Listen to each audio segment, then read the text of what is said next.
हाय दोस्तों, आज मैं आ गई हूँ आपके साथ फिर एक नई वीडियो लेके, अपनी छोटी छोटी कहानियाँ लेकर, बातें लेकर, जो आपको इंटरेस्टिंग भी लग सकती हैं और नई भी लग सकती हैं। आज मैं आपको अनुभव बताऊँगी आपको मौसम के बारे में, कि हमारे वहाँ का मौसम कैसा होता है और वहाँ के मौसम के अकॉर्डिंग लोग कैसे रहते हैं, कैसे काम करते हैं। 5 मिनट की वीडियो होगी, क्योंकि इससे मैं ज़्यादा कह नहीं पाऊँगी और इससे ज़्यादा थॉट आ नहीं पाएंगी, क्योंकि मैं रैंडम थॉट लेती हूँ और रैंडम थॉट लेके उस पर एक्सप्लेनेशन देती हूँ। तो ये मेरा इस तरह के मेरी यूट्यूब वीडियो चलती रहती है। तो हमारे यहाँ पे देखो, मौसम जब बच्चे छोटे होते हैं ना, उनको सारी कृषि के क्षेत्र में बहुत सारी जानकारी दी जाती है, स्कूलों में भी और घर के वातावरण में भी, घर के बड़े बुजुर्गों से भी, क्योंकि खेती ही वहाँ का प्रमुख व्यवसाय होता है। और बाकी लोग पढ़ाई करते हैं और ज़्यादातर टीचर बनते हैं। बाकी जो बिरले बच्चे होते हैं, पढ़ाई लिखाई में बहुत तेज़ होते हैं, वो बाहर जाके अलग अलग स्टेट्स में जाके जिस तरह का उनका इंटरेस्ट होगा, अपनी डिग्री लेते हैं और नौकरी करते हैं या अपना बिजनेस करते हैं। तो हम लोग ज़्यादातर, मैं भी खासकर कृषि में इंटरेस्ट रखती थी। हो करना वो मेरी शारीरिक क्षमता पर डिपेंड था कि कितना कर पाती हूँ, लेकिन इंटरेस्ट मेरा बहुत था कृषि में। या ऐसे गृह विज्ञान एक सब्जेक्ट होता था, उसमें घर के जैसे कढ़ाई बुनाई सिलाई में बड़ा इंटरेस्ट रहता था। अभी भी बहुत अच्छा लगता है, क्योंकि वो मेरे दिमाग के स्ट्रेस को कम करता है। टेक्निकल फील्ड का नॉलेज भी मुझे रहता है, उस पर भी मैं कर सकती हूँ, बट स्ट्रेस ज़्यादा ले लेती हूँ तो वो नहीं हो पाता है। ऐसे ही साइंस या डॉक्टरी का भी मुझे बड़ा इंटरेस्ट रहता था बचपन से ही, बट स्ट्रेस ज़्यादा लेने से वो नहीं हो पाता है। तो मेरे माइंड के अकॉर्डिंग अगर मुझे अपनी सेहत का ख्याल रखना हो, तो कृषि या सिलाई कढ़ाई बुनाई ये मेरे लिए एंटरटेनिंग भी होता है और स्किल्स डेवलपिंग भी होता है। तो खैर, मैं आपको मौसम के बारे में जानकारी देती हूँ। मौसम ऐसा होता है वहाँ का कि जनवरी फरवरी में ठंडा मौसम, मार्च में बसंत ऋतु। आपको ऋतुओं के बारे में जानकारी होगी। छः छः तो मुख्य खास कर होती ही हैं। वैसे पहले हमें पढ़ाया जाता था 12 ऋतुएं होती हैं। 12 का मुझे आइडिया नहीं है कौन कौन सी होती है, क्योंकि वो काफ़ी अजीब अजीब से नाम है शुद्ध हिंदी में। 6 तो आपको पता है, शरद, शिशिर, ग्रीष्म, वर्षा, बसंत, ये सब मिला के 6 होंगी। तो ये बेसिक, और इनका किस तरह का वातावरण होता है ये आपको किसी इफेक्ट के माध्यम से, आजकल टेक्नोलॉजी के माध्यम से पता चल जाता है। नहीं तो आप जा सकते हैं जनवरी फरवरी मार्च। जनवरी फरवरी में भी फिर भी वो शरद, वो क्या कहते हैं, ठंडियों का मौसम होता है। बर्फ़, मेरे यहाँ का इलाका थोड़ा बर्फीला भी है, थोड़ा जो मार्केट का इलाका है वहाँ बर्फ़ पड़ती है। मेरा गांव तलहटी में है, तो वहाँ बर्फ़ नहीं पड़ती, पर कभी कभी पड़ भी जाती है। तो जनवरी फरवरी में वहाँ बहुत ठंड होती है। मार्च अप्रैल में बसंत ऋतु का आगमन हो जाता है, तो फूल खिलते हैं और सुहाना मौसम रहता है। और मई जून में गर्मियों का मौसम होता है, बहुत तेज़ धूप पड़ती है, तो आपका आना जाना, प्यास बहुत लगेगी इतनी तेज़ धूप में। तो रूखा सूखा मौसम रहता है, घास भी सूखी सूखी रहती है। जिसको गर्मियों का मौसम पसंद है वो जा सकता है वहाँ पे,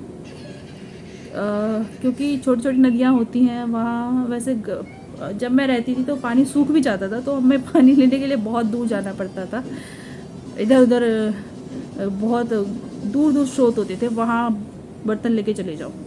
आपके जितने तांबे के, पीतल के या प्लास्टिक के जो भी बर्तन हैं, भीड़ चली जाती थी, वहाँ से लेके आते थे। तो भीड़ के साथ जाते थे, भीड़ के साथ आते थे। ये गर्मी, मई और जून का मौसम ऐसा होता है। जुलाई अगस्त और सितंबर तक ये बारिश का मौसम होता है, बहुत तेज़ बारिश होती है और हर हफ्ते 2 हफ्ते में बारिश होती रहती है। तो कीचड़ वीचड़, पर ये आता है हरियाली बहुत होती है, घास बहुत होती है और मौसम अच्छा रहता है जिनको बारिश का मौसम पसंद है। और ऐसे ही फिर आपका नवंबर दिसंबर में बहुत ठंड पड़ती है। तो ठंड पड़ती है तो आप ठंड में आपको ऊनी कपड़े की ज़रूरत पड़ती है, और ठंड का मौसम जिसको अच्छा लगता है वो उसके लिए भी अच्छा है। पतझड़ भी आता है बीच में, पतझड़ के मौसम में भी अच्छा होता है। ये सारे मौसम अगर आप वहाँ जाओगे, 1 साल रह के आओ और सारे मौसम फील करो, और अपने मन को आप शांत भी पाओगे, प्लस मौसम को एंजॉय भी करोगे। वहाँ के लोग बहुत अच्छे होते हैं, चोरी चकारी नहीं होती है, और जहाँ अगर हो भी गई कहीं चोरी चकारी या लड़ाई, तो वो पिटता भी बहुत है।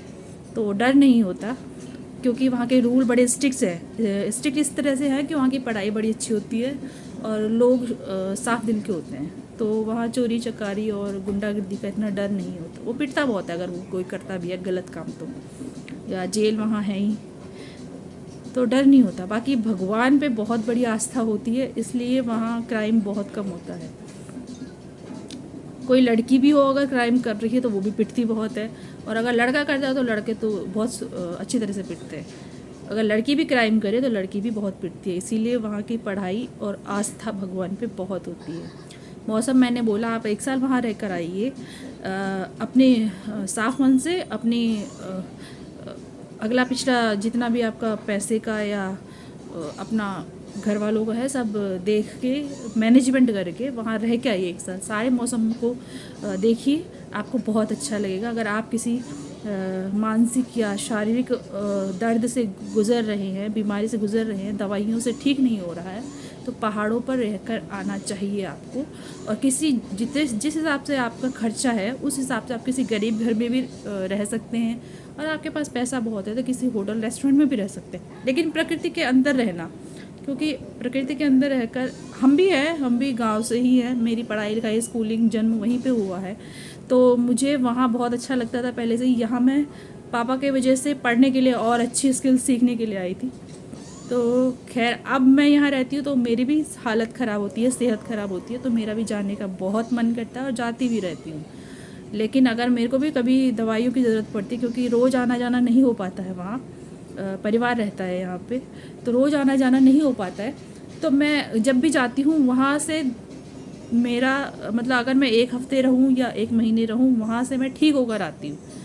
और यहाँ फिर 1 साल में वही जंग लग जाता है, क्योंकि आप घर के अंदर ही रहते हो, अपने काम का स्ट्रेस बहुत ले लेते हो। आप घर पे भी अगर काम करते हो तो वातावरण आपको नहीं मिल पाता, घर के अंदर शुद्ध हवा नहीं मिल पाती, क्योंकि आप चारों तरफ बिल्डिंगें हैं, पेड़ पौधे नहीं हैं, और लोगों के विचार भी अशुद्ध हैं, क्योंकि लोगों को जानकारी कम है, शिक्षा कम है, व्यवहारिक शुद्धता नहीं है लोगों में, लड़ाई झगड़ों में ज़्यादा ध्यान रहता है, प्यार और मेल मिलाव मोहब्बत में कम रहता है। वो शिक्षा की कमी के कारण है।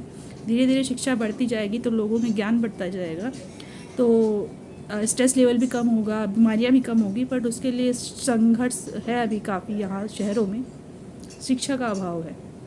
इसीलिए प्रकृति के अंदर रहते हो तो आपको सारी चीज़ें गुणवान होते हो। आपको यही राय है, प्रकृति से जुड़े रहिए, आपकी सेहत और आपके गुण बहुत जल्दी बढ़ेंगे, आपके पारिवारिक व्यवसाय हर जगह प्रगति होगी। बाकी आप मेरी वीडियोस में रोज़ मेरी राय देखते ही रहते हो, मैं आपको अच्छी राय ही देती हूँ। पैसे आपसे कुछ नहीं लेती हूँ, आपसे कहती हूँ लाइक शेयर और सब्सक्राइब करते रहिए। जो यूट्यूब वाले हैं, अगर उनको मेरा काम अच्छा लगेगा वो अपने आप देंगे, तो आपको सिर्फ मुझे सपोर्ट करना है।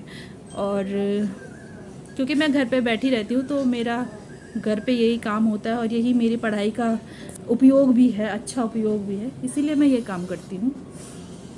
तो आपसे यही विनती है, करते रहिए मेरी वीडियोस को लाइक शेयर सब्सक्राइब, और लेते रहिए ज्ञान मुझसे, कमेंट करके बताते रहिए कि मेरी राय कितनी अच्छी रहती हैं। तब तक के लिए अगली वीडियो में नया ज्ञान लेकर आऊँगी। Take care, bye bye.